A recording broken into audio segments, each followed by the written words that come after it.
മാർപ്പാപ്പായുടെ വിയോഗം നമ്മെല്ലാവരെയും സംബന്ധിച്ചിടത്തോളം വളരെ ഏറെ ദുഃഖം ജനിപ്പിക്കുന്ന ഒന്നാണ്. ക്രൈസ്തവർക്ക് മാത്രമല്ല, ലോക ജനതയ്ക്ക് മുഴുവൻ.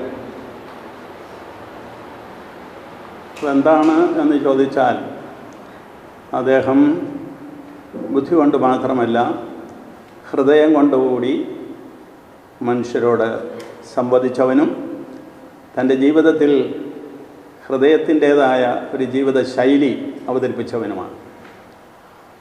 അത് കർത്താവായ ക്രിസ്തുവിൽ നിന്ന് തന്നെയാണ് അദ്ദേഹം നേരിട്ട് മനസ്സിലാക്കിയിട്ടുള്ളത്. ഫ്രാൻസിസ് ലോകത്തിന്, ക്രൈസ്തവ സഭകൾക്ക് ഒരു മേലധ്യക്ഷ ശുശ്രൂഷയുടെ അല്ലെങ്കിൽ സഭാ നേതൃത്വത്തിൻ്റെ ശുശ്രൂഷയിലൂടെ തനതായ ഒരു മാതൃക നൽകിയ ആളാണ്. അത് അത്യന്താധുനികമായ ഒരു മാതൃകയാണ്. അതൊരു പദവി എന്നുള്ളതിനേക്കാളുപരി ഒരു ശുശ്രൂഷയായിട്ട് നിർവഹിച്ചവനാണ്. ആ ശുശ്രൂഷയിൽ അദ്ദേഹം പാവപ്പെട്ടവർക്കും അശരണർക്കും അഗതികൾക്കും അഭയാർത്ഥികൾക്കും വളരെയേറെ പ്രാധാന്യം കൊടുത്തിരുന്നുവെന്ന് നമുക്കറിയാം. സഭ ദരിദ്രയാണ്, സഭ ദരിദ്രർക്ക് വേണ്ടിയാണ് എന്ന് പറഞ്ഞാണ് തൻ്റെ പാപ്പാ ശുശ്രൂഷയുടെ ആദ്യകാലങ്ങളിൽ പരിശുദ്ധപിതാവ് എപ്പോഴും സംസാരിച്ചിരുന്നത്. തിരഞ്ഞെടുക്കപ്പെട്ടപ്പോൾ തന്നെ സാവോ പോളോയിലെ കർദിനാൾ അദ്ദേഹത്തിൻ്റെ അടുത്തിരുന്നപ്പോൾ പറഞ്ഞു, തിരഞ്ഞെടുക്കപ്പെട്ട പാപ്പായോട്, Francis, don't forget the poor, പാവങ്ങളെ വിസ്മരിക്കരുത് എന്ന്. ഫ്രാൻസിസ് അസീസിയുടെ പേര് പതിവിൽ കവിഞ്ഞ ഒരു വ്യത്യാസത്തോടുകൂടി എടുത്തുകൊണ്ട് പാപ്പ ആ ദാരിദ്ര്യത്തിൻ്റെയും ആ പ്രകൃതി സ്നേഹത്തിൻ്റെയും ആ സാഹോദര്യത്തിൻ്റെയും എല്ലാം ഒരു സന്ദേശം തൻ്റെ മോട്ടോയിൽ, തൻ്റെ ആപ്തവാക്യത്തിൽ തന്നെ ഉൾപ്പെടുത്തുകയായിരുന്നു.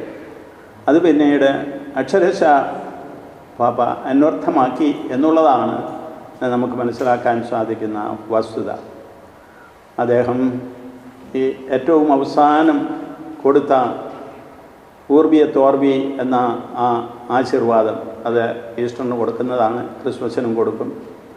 ആ ആശീർവാദ സമയത്ത് കൊടുത്ത സന്ദേശത്തിലും പറയുന്നത്, ഗാസയിൽ വെടിനിർത്തൽ നടപ്പിലാക്കണം, ബന്ധികളെ വിട്ടയക്കണം എന്നാണ്. അപ്പോൾ എവിടെയും അത് ഒരു വ്യത്യാസവും കൂടാതെ താൻ സംസാരിക്കുന്ന ആരോടാണോ ആ ആളിന് അല്ലെങ്കിൽ ആ സമൂഹത്തിന്, ആ രാജ്യത്തിന് ഇഷ്ടപ്പെട്ടതാണെങ്കിലും അല്ലെങ്കിലും ക്രിസ്തീയമായ ആദർശത്തിൻ്റെ അടിസ്ഥാനത്തിൽ സത്യത്തിൻ്റെയും നീതിയുടെയും സ്നേഹത്തിൻ്റെയും സാഹോദര്യത്തിൻ്റെയും ക്ഷമയുടെയും ദയയുടെയും ഒക്കെ അടിസ്ഥാനത്തിൽ അദ്ദേഹം സംസാരിക്കുമായിരുന്നു, ശക്തമായി സംസാരിക്കുമായിരുന്നു. അപ്പോഴങ്ങനെയുള്ള ഒരു സന്ദേശം പാപ്പായുടെ ജീവിതത്തിൽ നിന്ന് നമുക്ക് കിട്ടി. ഇതുപോലൊരു പാപ്പാ ശുശ്രൂഷയുടെ മാതൃക ഇതിനു മുമ്പ് നമ്മൾ കണ്ടിരുന്നില്ല. ഇനി വരുന്ന മാതൃകകളും വ്യത്യാസപ്പെട്ടിരിക്കും. ഓരോ കാലഘട്ടത്തിന് യോജിച്ച മാർപ്പാപ്പാമാരെയാണ് ദൈവം ലോകത്തിന് നൽകുന്നതെന്നാണ് ക്രൈസ്തവർ വിശ്വസിക്കുന്നത്, നമുക്ക് ബോധ്യപ്പെട്ടുകൊണ്ടിരിക്കുന്നത്. അതുകൊണ്ട് പാപ്പായുടെ ശുശ്രൂഷ, ഫ്രാൻസിസ് പാപ്പായുടെ ശുശ്രൂഷ ഈ ലോകത്തിന് നൽകിയ വലിയ ഒരു ദർശന വ്യത്യാസവും മാതൃകാ വ്യത്യാസവും നാം മനസ്സിലാക്കുകയാണ് ചെയ്യുന്നത്. എന്നെ സംബന്ധിച്ചിടത്തോളം 11 വർഷത്തോളം അദ്ദേഹത്തോടൊപ്പം പ്രവർത്തിക്കാൻ സാധിച്ചു. ഞാൻ മേജർ ആർച്ച് ബിഷപ്പായിട്ട് തിരഞ്ഞെടുക്കപ്പെട്ടതിൻ്റെ 1 കൊല്ലം കഴിഞ്ഞ ഉടനെ അദ്ദേഹം പാപ്പായായിട്ട് തിരഞ്ഞെടുക്കപ്പെട്ടു. എന്നെ കർദിനാളാക്കിയത് ബെനഡിക്റ്റ് പാപ്പായാണെങ്കിലും ഞാൻ കർദിനാൾ എന്നുള്ള നിലയിലും അതുപോലെ തന്നെ മേജർ ആർച്ച് ബിഷപ്പ് എന്നുള്ള നിലയിലും പ്രവർത്തിച്ചത് ഈ ഫ്രാൻസിസ് പാപ്പായോടൊപ്പമാണ്.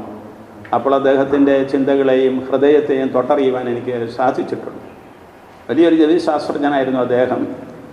ലോകത്തിലുള്ള എല്ലാവിധ വസ്തുക്കളെക്കുറിച്ചും അതുപോലെ തന്നെ യാഥാർത്ഥ്യങ്ങളെക്കുറിച്ചുമൊക്കെ അദ്ദേഹത്തിന് സ്വന്തമായ അറിവും വിലയിരുത്തലുകളും ഉണ്ടായിരുന്നു. അങ്ങനെയുള്ള ആ വിലയിരുത്തലുകളെയെല്ലാം അദ്ദേഹം ഹൃദയത്തിൻ്റെ ഭാഷയിലാണ് മനുഷ്യർക്ക് നൽകിക്കൊണ്ടിരുന്നത്.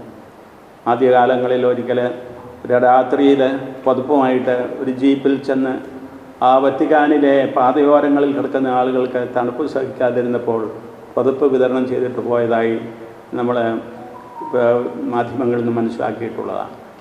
അതുപോലെ അദ്ദേഹം വത്തിക്കാനിലെ പാവപ്പെട്ടവർക്ക് വേണ്ടിയിട്ട് ഒരു ഡിക്കാസ്ട്രി, ഒരു വകുപ്പുണ്ടാക്കി അതിനെ ഒരു കർദിനാളിനെ നിയോഗിച്ച് അത് നിർവഹിക്കുകയും ചെയ്തുകൊണ്ടിരുന്നു. എവിടെയും പാവപ്പെട്ടവരുടെ കൂടെയായിരുന്നത്.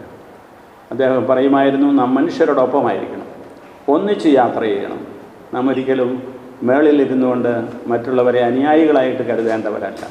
പിന്നെയോ ക്രിസ്തുവിൻ്റെ ആ നേതൃത്വത്തിൽ അവിടുന്ന് വിശ്വസിക്കുന്നവരെല്ലാവരും, അവിടുത്തോട് ആഭിമുഖ്യമുള്ള എല്ലാവരും ഒന്നിച്ച് യാത്ര ചെയ്യണം എന്നുള്ള ഒരു സന്ദേശമാണ് ഈ അടുത്ത അവസാനത്തെ സിനഡിലൊക്കെ അദ്ദേഹം വ്യക്തമാക്കിയത്. ഒന്നിച്ച് യാത്ര ചെയ്യുമ്പോൾ നാം എല്ലാവരും ഒന്നിച്ച് ചിന്തിക്കും, ഒന്നിച്ച് സംസാരിക്കും, ഒന്നിച്ച് പ്രവർത്തിക്കും. ആരും ആരുടെയും മേലല്ല, എല്ലാവരും സമന്മാരായ ശുശ്രൂഷകരാണ്. നമ്മുടെ കാര്യസംസാരങ്ങളിൽ പ്രത്യേക വരങ്ങളിൽ വ്യത്യാസമുണ്ടാകും, നമ്മുടെ അധികാര ശുശ്രൂഷകളിൽ വ്യത്യാസമുണ്ടാകും. പക്ഷേ എല്ലാ അധികാരങ്ങളും ശുശ്രൂഷയ്ക്കുള്ളതാണെന്നുള്ള ആ വലിയ സത്യം, ക്രിസ്തീയ സത്യം അദ്ദേഹം സ്വന്തം ജീവിതത്തിൽ പ്രാവർത്തികമാക്കിക്കൊണ്ടുപോയി എന്ന് നമുക്കറിയാം. അപ്പോൾ ഇതെല്ലാമാണ് പാപ്പായെക്കുറിച്ചുള്ള എൻ്റെ പ്രഥമ ചിന്തകളെന്ന് ഞാൻ പറയുകയാണ്.